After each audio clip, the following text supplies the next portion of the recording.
오늘 아침에 이렇게 산책을 잠깐 하는 가운데 날씨가요 너무 좋더라고요. 근데 문득 그 좋은 날씨를 제가 체험하면서 제 머릿속에 이런 생각이 딱 떠올랐어요. 오늘은 설교 좀 못해도 용서함 받겠다. 이런 날씨라면 오늘 주제가 바로 용서의 은혜를 체험하는 그런 주제입니다. 시편은 어떻게 시작하냐면 복 있는 자란 누구인가 로부터 시편은 시작해요. 시편이 우리에게 주는 도전은 뭐냐면 복 있는 자의 삶은 어떤 삶이냐는 거예요. 그래서 시편 1편을 우리가 함께 나누면서 어떤 자가 복 있는 자라고 말씀드렸습니까? 말씀으로 인생의 길을 여는 자, 말씀 안에 뿌리를 내리는 자, 그 자가 바로 성령 안에서 성령이 맺게 하시는 믿음의 열매를 맺어가는 복된 자라 말씀드렸어요. 오직 여호와의 율법을 즐거워하여 그 율법을 주야로 묵상하는 자, 그 자가 복된 자입니다. 또 시편 2편에는 어떤 자가 복된 자라고 이야기를 하냐면 모든 상황 가운데 전능하신 하나님께 피하는 자가 복된 자라. 이게 시편 2편이었어요. 시편 1편과 2편은 시편 전체 150편의 주제인데 그 주제는 뭐냐면 복 있는 자가 누구인지를 설명하면서 시편을 열어요. 시편 2편은 온 세상을 통치하시는 분이 누구라고 말해요? 하나님이라고 말합니다.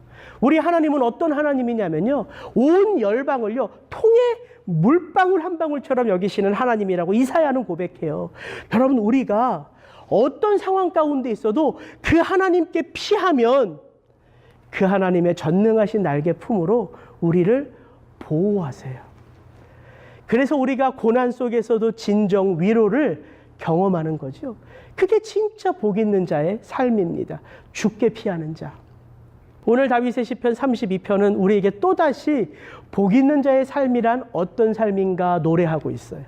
하나님께 용서받은 자가 복 있는 자라는 거예요.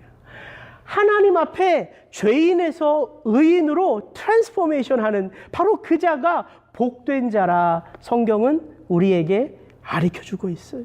여러분, 다윗의 시편 32편은요 다윗의 73편의 시편 가운데 7개의 참회시 가운데 하나예요. 죄를 짓고 그 죄를 하나님 앞에 고백함으로 부른 노래, 그 중에 32편, 51편은 우리가 너무 잘 아는 아주 유명한 시편입니다. 근데 그 내용은 바로 다윗이 우리아의 아내 밧세바를 범하고 나단 선지자로부터 죄를 지적받고 하나님 앞에 통에 자복하며 용서의 은혜를 체험하는 것을 배경으로 하고 있어요. 그래서 시편 32편, 51편을 여러분이 그냥 읽어도 시로서 큰 은혜를 체험하는데 그 스토리가 사무엘하 11장, 12장에 아주 잘 나와 있습니다. 그것을 한번 바탕으로 다시 한번 시편 32편, 51편을 묵상하시면 큰 은혜를 체험할 거예요. 다윗은 오늘 시편 32편 1절 2절을 이렇게 시작하죠. 같이 한번 읽겠습니다. 허물의 사함을 얻고 그 죄의 가리움을 받은 자는 복이 있도다. 마음에 간사가 없고 여호와께 정죄를 당치 않은 자는 복이 있도다. 다윗은 지금 죄를 짓지 않고 경건하게 살아가는 자는 복이 있다 말하지 않죠. 다윗은 시편 32편을 시작하면서 누가 복 있는 자라고 말해요? 허물의 사함을 받고 죄의 용서를 받고 마음에 간사가 없고 정죄를 받지 않는 그 자가 바로 복 있는 자다 노래하기 시작해요. 다윗이 죄를 지었기 때문에 용서의 은혜를 체험했죠. 그런데 다윗이 그 용서의 은혜를 체험하니까 뭘 깨달았냐면 인간은 처음부터 경건한 자가 아니라는 것을 알게 된 거예요. 처음부터 의인이 아닌 것을 알게 된 거예요. 그래서 죄의 본질이 뭔지를 다윗이 깨닫고 노래하는 겁니다. 여러분, 다윗의 시편, 특별히 이 참회 시들이 우리에게 은혜가 되는 것은 다윗이요, 죄의 본질이 뭘까? 도대체 하나님 앞에 죄인이 용서받는 것의 그 참된 은혜는 뭘까? 이것을 연구하기 위하여 다윗이요, 방문을 걸어 잠그고 성경을 통독하면서 계속해서 죄를 묵상하고 그 죄 가운데 죄의 본질이 뭔지를 찾아서 연구하고 다윗이 그 죄를 연구하고 은혜를 연구해서 죄란 이렇게 무서운 거구나. 죄인이 하나님께 용서받는 건 이런 은혜구나. 이렇게 깨달아서 노래한 것이라면 그런 건 성경에 기록될 필요가 없는 거예요. 그건 논문집으로 내면 돼요. 다윗이 오늘 시편 32편을 노래한 건 골방에 들어가서 성경을 묵상하면서 연구한 게 아니에요. 그의 삶에 다가오는 그 욕망, 매력적인 누군가를 범하고 싶은 그 욕망의 본성이 내게서 살아나는데 그것을 내 힘으로 주체할 수 없는 거예요. 다스릴 수 없는 거예요. 그래서 죄를 짓게 되고 죄를 지은 다윗이 그 죄를 숨기기 위하여 어떻게 해요? 우리아라는 사람을 교살해요. 전쟁터에 최전선에 내보내서 그를 죽여요. 근데 진짜 그 사무엘하 11장 12장을 읽어보면 우리의 마음이 안타까운 건 뭐냐면 우리가 그렇게 의롭다고 생각하는 다윗은 철저히 나쁜 사람으로 등장하고 우리아라고 하는 우리가 잘 알지도 못하는 밧세바의 남편은 철저히 의인으로 나온다는 거예요. 밧세바가 다윗과 동침하고 나서 그냥 어떻게 그 단 한 번에 임신을 했어요. 아기를 낳게 됐어요. 그래서 전가를 보내요. 다윗에게. 내가 당신과 동침하고 나서 애가 생겼다고. 다윗이 그때 비로소 두려움이 밀려오죠. 그래? 잘됐다. 그러면 전쟁터에 나가 있는 그 남편을 불러서 동침하게 하자. 그러면은 그 아이가 유전자 검식할 수 있는 것도 아니고 그러면 죄가 덮여지겠지. 그래서 그 우리아를 전쟁터에서 불러와요. 근데 우리아가 어떤 사람이에요? 크게 의로운 사람이었어요. 우리의 장수 요압은 전쟁터에 나가 있는데 나의 부하들과 나의 동료들은 전쟁터에서 싸움 한복판에 있는데 내가 어찌 편하게 아내와 같이 동침할 수 있겠습니까? 성전 문 앞에서 자요. 철저하게 우리아는 의인으로 나오고요. 우리가 그렇게 의롭다고 생각하는 다윗은 진짜 극악무도한 자로 나와요. 그때 다윗이 비로소 결정하죠. 우리아를 전쟁터 최전선에 보내서 죽이자. 그리고 나서도 다윗은요. 왕으로서 살아요. 제사를 드리고요. 재판을 해요. 왜? 내 입술만 닫으면 아무도 모르겠지 생각하는 거죠. 그 가운데 그 죄를 지적받은 거예요. 하나님으로부터. 그때 다윗이 깨달은 거예요. 용서의 은혜가 얼마나 큰지. 그 용서의 은혜를 체험하니까 나라는 존재는 스스로 결단코 의롭고 경건할 수 없는 존재인 것을 안 거예요. 왜 우리가 어떤 일을 경험하고 어떤 사람을 경험하면 그때 비로소 이 사건, 이 사람, 이 일들이 도대체 내 인생 가운데 왜 일어났지? 이거 알게 되잖아요. 그러니까 우리가 한참 뒤에 그 의미를 알게 되잖아요. 우리가 그게 인생을 살아가면서 경험을 하는 거잖아요. 마치 다윗이 그랬다는 거예요.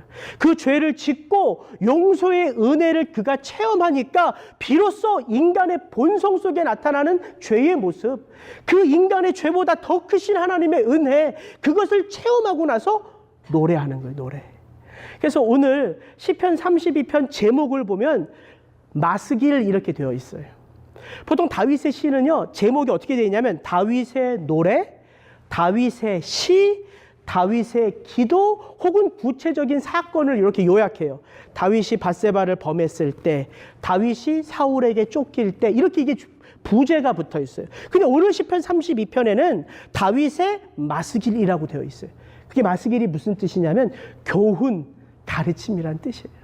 그가 그 인생의 굴곡 속에 빠져보니까 도대체 왜 이런 일이 내 삶 가운데 일어났는지를 그가 교훈을 얻은 거예요. 그래서 그 교훈을 선포하고 있는 것입니다. 왜 다윗이, 여러분 1절을 보면요, 죄라고 표현된 단어들이 굉장히 많이 등장해요. 허물, 그 죄, 간사, 정죄. 왜 다윗이 시편 32편을 노래하면서 왜 죄라는 단어를 저렇게 다양하게 언급할까요? 이게 시니까, 시는 똑같은 말을 반복해서 하면 재미가 없으니까 다양하게 표현을 하잖아요. 우리 아내는 예쁘다, 예쁘다 하면 재미가 없잖아요. 저희 아내는 예쁘기도 하고 아름답기도 하고 정숙하기도 하며 제게는 큰 힘이 됩니다. 이러면 이렇게 재미가 있잖아요. 그래서 죄를 저렇게 다양하게 표현한 것인가? 시적인 언어로 그럴 수도 있다고 봐요. 근데 제가 한번 찾아봤어요. 구약을 기록한 히브리어는 도대체 죄라는 말을 얼마나 다양하게 쓰는가 제가 깜짝 놀랐어요. 죄라고 하는 단어가요, 히브리어에는요 10개가 넘어요. 그래서 알았어요. 그러니까 구약 성경 기자가 하나님의 감동하심을 받아서 성경을 기록할 때, 특별히 죄를 기록할 때 그 쓴 단어의 의미가요, 10가지 다 달라요. 우리는 그냥 무조건 죄 이렇게 생각하고 성경을 읽잖아요. 10가지가 다 달라요. 오늘 이 화창한 날씨에 죄송합니다. 죄를 묵상하고 죄에 대해서 설교하는 게 조금 죄송하지만 한번 생각해 봅시다. 성경에서 말하는 죄가 도대체 어떤 건가? 내 삶의 모습 가운데 이것도 죄일까? 한번 생각해보는 은혜가 우리 가운데 있기를 좀 바랍니다. 다윗의 시편 32편, 51편에 저 세 가지 죄가 똑같이 언급되어 나와요. 그리고 오늘 5절에 용서함을 받는 은혜도 똑같이 저 세 단어를 동일하게 반복해서 써요. 그러니까 의미가 있는 거예요. 허물의 사함을 받았을 때 허물이라는 단어는 히브리어로 페사, 이거 히브리어 중요하지 않아요? 저 단어가 영어로 어떻게 번역되어 있냐면 transgression이라고 번역을 했어요. 위반, 반역, 모반 이런 거예요. 여러분, 우리가 언제 모반했다, 반역했다라는 말을 쓰냐면 하나님의 명령이 떨어질 때 그 명령에 순종하지 않는 게 모반이고 반역이에요.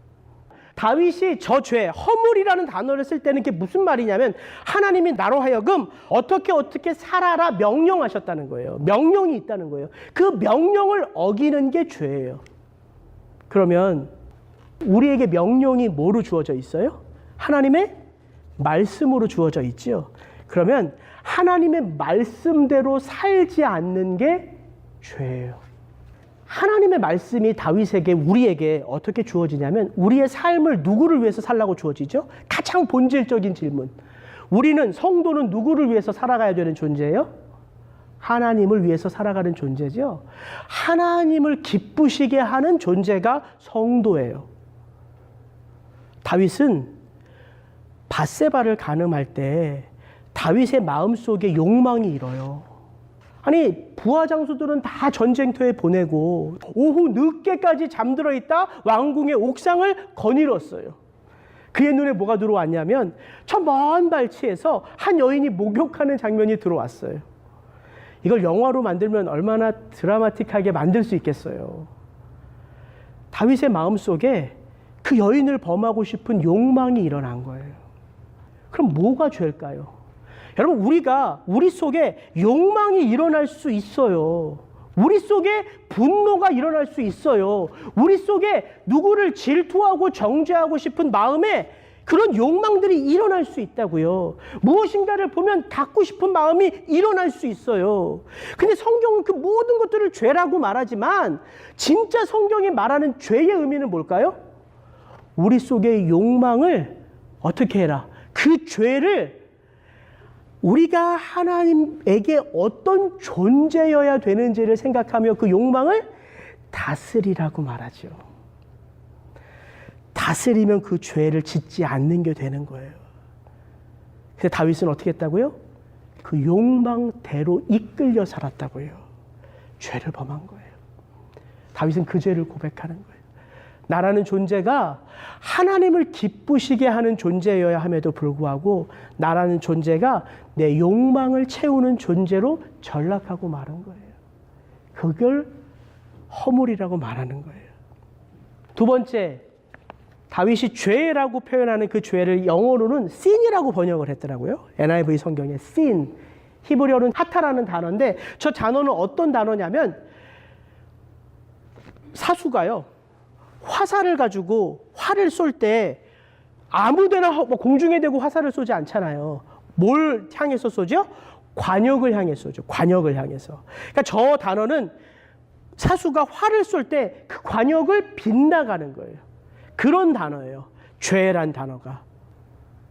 그 말은 곧 하나님은 우리 한 사람 한 사람을 창조하실 때, 더 정확하게 말해서 우리 한 사람 한 사람을 이 땅에 하나님이 보내실 때 우리 모두에게는 하나님이 계획하시고 의도하신 뜻과 길이 있어요. 그것 없이 살아가는 사람은 아무도 없습니다. 하나님은 우리를요, 우연히 이 땅에 보내신 게 아니에요. 정확하게 살아갈 인생의 길, 목표를 두신 거예요. 그럼 뭐가 죄냐면 하나님이 내 인생 가운데 예정하신 그 길을 벗어나는 게 죄인 거예요. 이게 되게 막연하게 생각될 수 있지만 제 자신을 예로 들어 설명하면 전혀 어렵지 않더라고요. 하나님이 저에게요, 한 여인의 남편으로 살아가게 하셨어요. 그리고 그녀와 결혼을 하고 나니까 하나님이 저에게 딸을 주셨어요. 하나님이 또 열심히 목회를 했던 저에게 리사운드 교회를 개척해서 섬길 수 있는 은혜를 주셨어요. 저는 누군가의 아들이기도 하고요. 저는 또 누군가의 사위이기도 해요. 이게 모두가 다 사명이에요. 하나님이 저에게 그런 사명을 주셨다고요. 남편으로서 어떻게 살아가야 되는지, 아버지로서 어떻게 살아가야 되는지, 아들로서, 사위로서, 또 담임 목사로서 어떻게 살아가야 되는지, 그 인생의 길을 하나님이 예비하셨다는 거예요. 그럼 그 길을 벗어나는 건 너무 쉬운 거죠. 제가 우리 아내에게 아내를 제대로 섬기지 못하는 게 죄인 거예요. 제가 우리 두 자녀들에게 아버지로서 해서는 안 될 짓을 하는 게 죄인 거예요. 제가 목사로서 여러분들을 섬기는데 목사로서 하지 않아야 될 행동을 하는 건 죄인 거죠. 하나님이 다윗을요, 양치는 그 아버지의 양을 칠 때 그 다윗을 주목해서 보시고 그를 이스라엘 백성의 왕으로 세우셨어요. 하나님의 목적과 뜻은 어디 있을까요? 너는 사울처럼 그렇게 자기 주장, 자기 생각, 자기 느낌, 자기 본성대로 이 나라를 다스리지 말고 내가 세운 나의 왕이다. 나의 왕이라는 것은 내 백성의 왕이다라는 뜻이에요. 그러니까 너는 내 백성을 다스릴 때에 하나님의 통치와 주권이 내 백성들 가운데 드러나는 그런 통치와 다스림을 하는 왕이 되어라. 이 하나님의 계획과 뜻과 목표가 있었다는 거예요. 다윗이 그것을 어긴 거예요. 그게 하타라는 죄예요. 뿐만 아니라 정죄라는 단어를, 히브리어 아난이라는 단어를 영어 성경에는 iniquity, 맞죠? 불법으로 번역을 했는데 저건 뭐냐면요, 왜곡된 삶이란 뜻이에요. 왜곡된 삶, 왜곡된 행동, 비뚤어지고 구부러진 행동. 그런데 저 단어는 우리의 속마음이 비뚤어져 있고 왜곡되어져 있기 때문에 우리의 속사람이 겉의 행동으로 드러날 때 쓰는 표현이에요. 그러니까 저 말은 무슨 말이에요?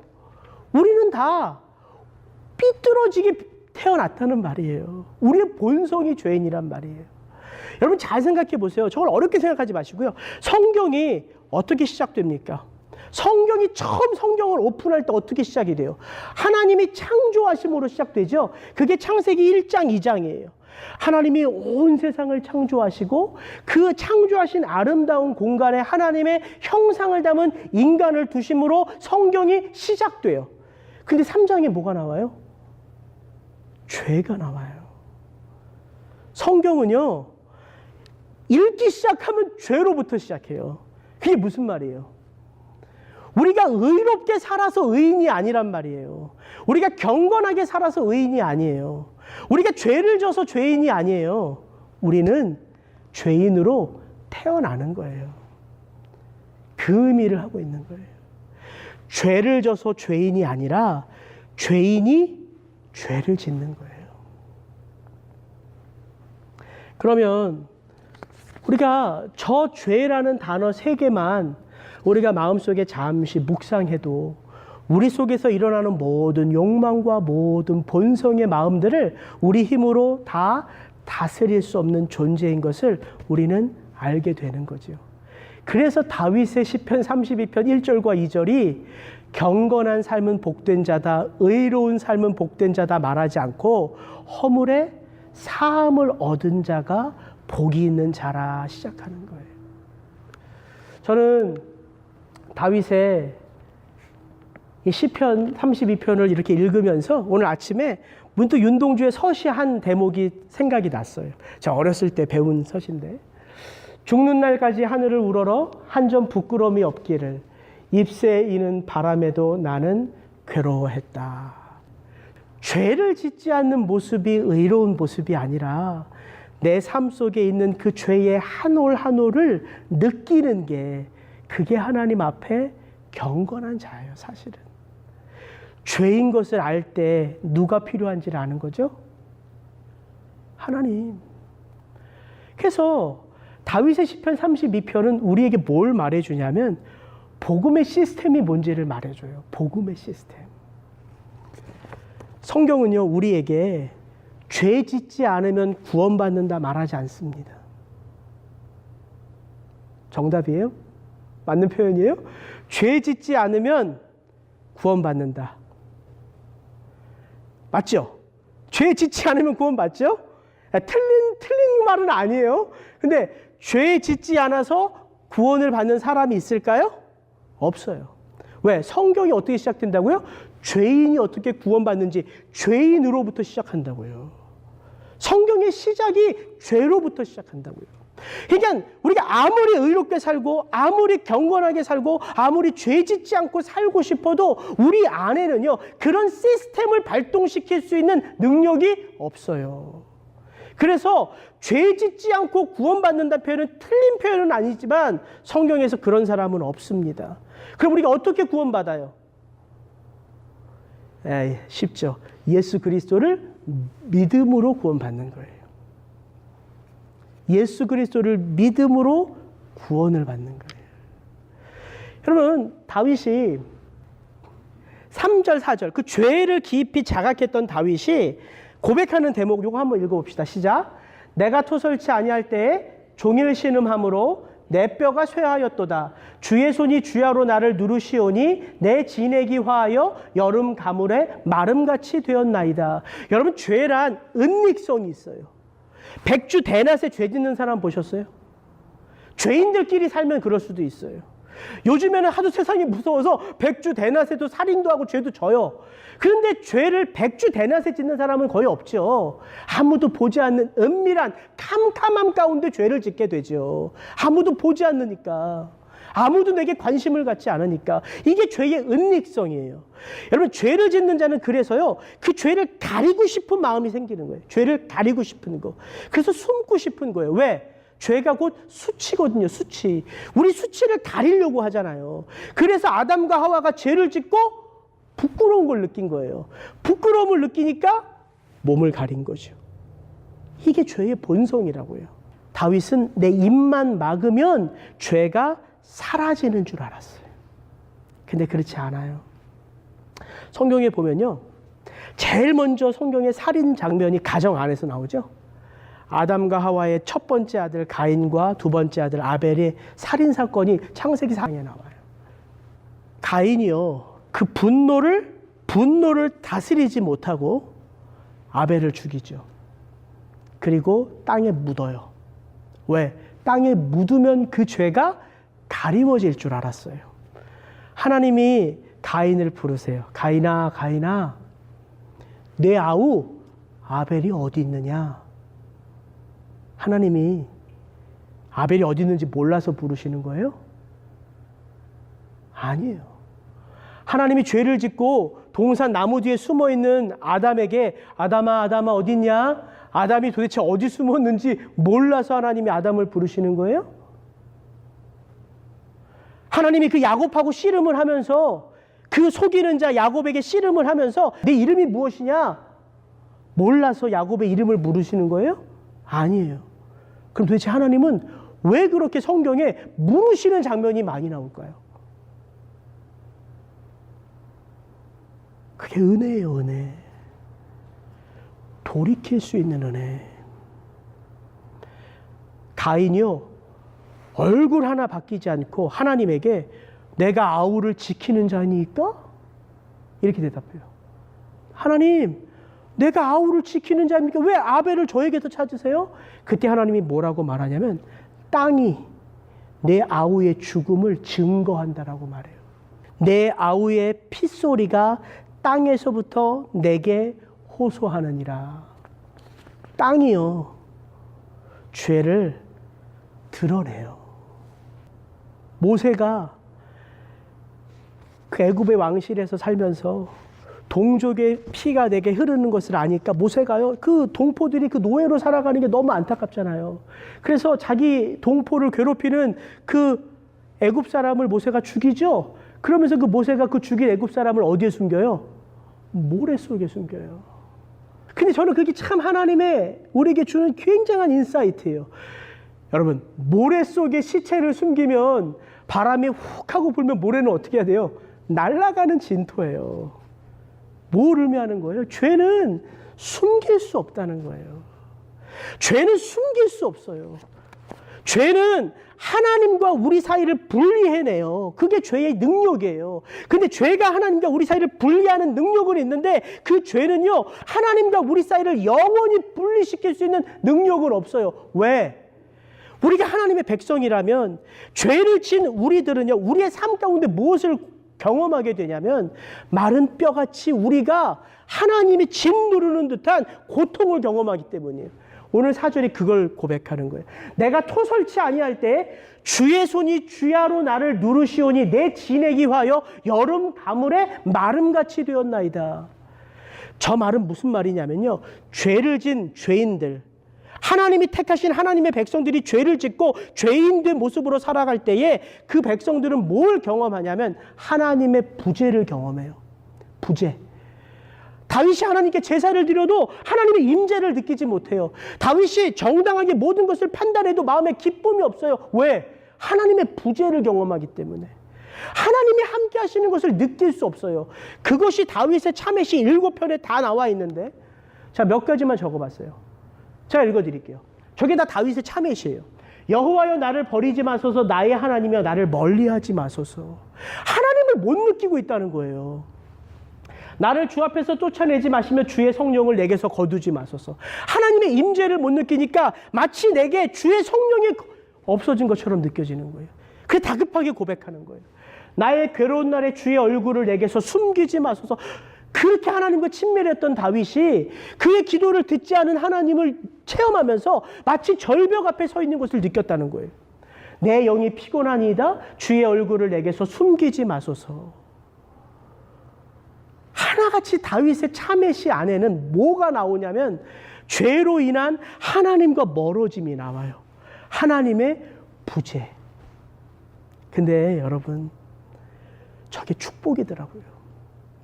우리의 삶 가운데 죄를 짓고 하나님이 종일 나를 찍어 누르는 듯한 그런 고통, 괴로움, 아픔, 이런 것들을 느끼는 게 복이에요, 복. 왜 그게 복이냐면 하나님의 부재는 하나님의 임재에 대한 가장 강력한 갈망이기 때문이에요. 이거 제가 해서 멋진 말이 아닌 것처럼 들리지만 이거 아마 유명한 사람이 했으면 되게 멋진 말일 것 같아요. 하나님의 부재는 하나님의 임재를 향한 가장 강력한 갈망이라고요. 다윗의 참회시에도 동일하게 이런 표현들이 나와요. 이거 같이 한번 읽어보겠습니다. 시작. 하나님이여 내 속에 정한 마음을 창조하시고 내 안에 정직한 영을 새롭게 하소서.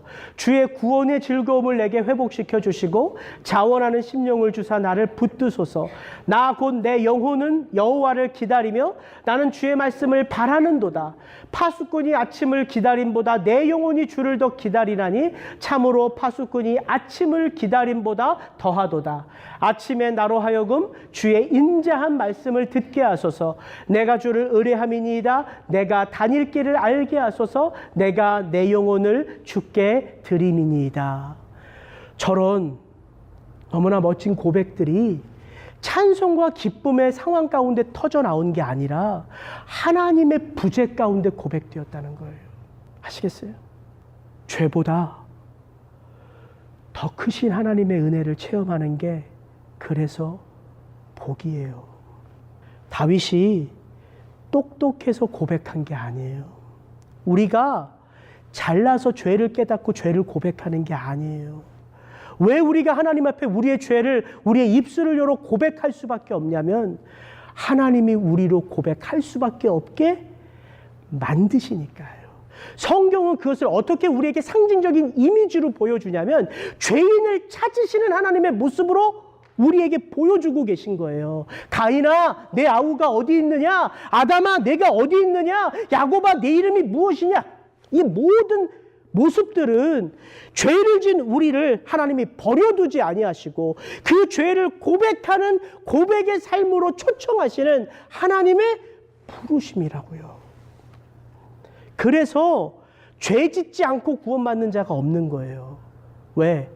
죄를 씻기워지고 죄의 용서를 경험하고 죄보다 더 크신 하나님의 은혜를 경험하는 게 구원인데 죄 짓지 않으면요, 예수님 필요 없습니다. 그럼 우리가 구원받으면 죄를 짓지 않느냐? 그건 설교하지 않을게요. 왜냐하면 여러분의 삶이 더 잘하실 거 아니에요. 여러분 구원받고 평생 신앙생활하면서 죄 짓지 않습니까? 죄에 더 민감해지죠. 그게 신앙생활이에요. 죄 짓지 않는 게 아니라 죄에 더 민감해지는 거예요. 그래서 죄인에서 의인으로, 설교 마무리할게요. 죄인에서 의인으로 변화되는 그 길이요, 먼 길이 아닙니다. 너무 재밌어요. 제가 읽어드릴게요. 시편 32편 5절입니다. 내가 이르기를 내 허물을 여호와께 자복하리라 하고 주께 내 죄를 아뢰고 내 죄악을 숨기지 아니하였더니 곧 주께서 내 죄의 악을 사하셨나이다. 6절입니다. 이로 인하여 무릇 경건한 자는, 경건한 자가 언제 나와요? 죄를 고백한 5절 다음에 6절에 다윗이 자기 자신을 하나님의 감동하심으로 그렇게 고백한 거겠죠. 의인이라 불러요. 의인이라. 의로운 삶을 살지 않았어요. 죄를 하나님 앞에 자복했어요. 죄를 자복하니까 어떤 축복이 밀려 들어오냐면 너 의인이야. 너 경건한 자야. 이렇게 하나님이 그 죄인을 바라보시고 대하시고 생각하시는, 우리를 대하시는 모든 것이 바뀌었다는 거예요.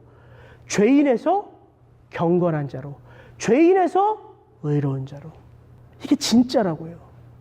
이게 무슨 쇼가 아니에요. 이게 비밀스럽고 신비스러운 거예요. 제가 우리 상준이 한번 신방을 가서 두 번째 상준이랑 같이 성경 공부를 딱 마주 앉아서 같이 이제 성경을 같이 펴서 읽다가 죄가 뭔지에 대해서 쭉 설명을 해줬어요. 그냥 뭐 한 10분 정도.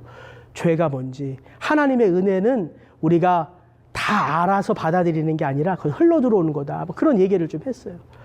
그러면서 상준이한테 지나가는 말로, 상준아, 너 이런 예수님을 좀 믿고 싶으냐? 그랬더니 상준이가, 저는 당연히, 목사님 천천히 하죠, 뭐. 아니면은, 아직 예수님을 잘 모르니까, 좀 예수님을 배워가면서 그런 고백을 하죠, 뭐. 이럴 줄 알았어요.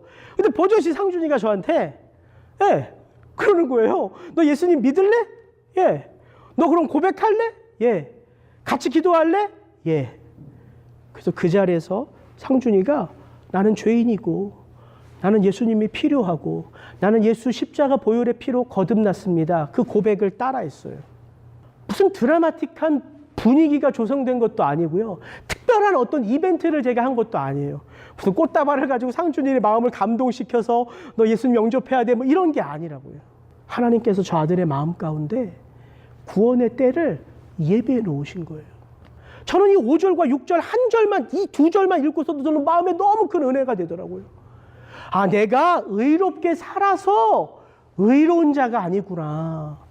죄를 고백하니까 하나님이 나를 의로운 자라고 부르시는 거구나. 먼 길이 아닙니다. 가까운 길이에요. 그 은혜가 흘러 들어오는 길은 먼 길이 아니에요. 죄를 인식할 때, 죄를 입술을 열어 고백할 때 하나님의 은혜가 흘러 들어오는 거예요. 우리를 향하시고 대하시고 생각하시는 하나님의 모든 관점이 변화되었어요. 죄인을 의인이라고 부르세요. 의롭게 살지 않았는데. 계속해서 시편 6절부터 11절까지 읽어보면 주를 진실히 만날 기회를 얻어 하나님께 기도한다고 고백해요. 죄와 기도는요, 밀접하게 연관되어져 있습니다. 그래서 우리가 기도할 때 어떤 기도를 먼저 하죠? 회개의 기도를 먼저 하는 거예요. 우리의 삶을 돌아보는 기도를 먼저 하는 거예요. 왜? 하나님의 축복은 죄를 씻음으로 들어오기 때문이에요. 죄를 씻음으로 그 하나님의 축복이 우리 가운데 들어와요. 하나님을 찬송하게 돼요. 세 번째, 오늘 시편 말씀의 8절입니다. 내가 너의 갈 길을 가르쳐 보이고 너를 주목하여 훈계하리로다. 하나님의 말씀이 드디어 우리 인생의 나침판이 돼요. 죄가 씻기워지니까, 하나님 앞에 죄를 고백하니까, 하나님 앞에 죄를 고백한다는 말은요, 하나님이 내 인생의 재판장이신 걸 고백하는 거예요. 하나님이 내 인생의 재판장이세요. 하나님이 내 인생의 주인이세요. 하나님이 내 인생의 아버지세요. 그럼 그 삶 누가 책임져요? 아버지가 책임지는 거예요. 그게 인생의 나침판을 얻은 거예요. 주의 말씀이 인생의 나침판이에요. 내가 너의 갈 길을 가르쳐 보이고 너를 주목하여 훈계하리로다. 저건 제가 유학 올 때 붙들었던 말씀이에요. 그때는 전혀 이 컨텍스트 시편 32편을 제가 연구하지도 않고 묵상하지도 않고 제가 설교를 듣고 책을 읽을 때마다 저 8절 말씀, 내가 너의 갈 길을 가르쳐 보이고 너를 주목하여 훈계하리로다, 이걸 계속해서 제가 받은 거예요. 여러 책을 봐도 다 그 구절이 나와요. 여러 목사님의 설교를 들어도 그 구절이 나와요. 아, 내가 유학 가는 거 하나님이 책임지신다는 말이구나. 제가 그 말씀을 딱 붙들었어요. 그리고 유학길이 너무 힘들고 지칠 때마다 하나님 앞에 딱 그 말씀 붙들고 기도했어요. 하나님, 갈 길을 밝히 보이신다면서요. 주께서 책임지신다면서요. 주께서 인도하신다면서요. 근데 왜 영어로 안 들리는 거예요, 하나님? 2시간 강의를 듣는데 영어를 5%도 못 알아들어요. 저는 전자공학 출신이에요.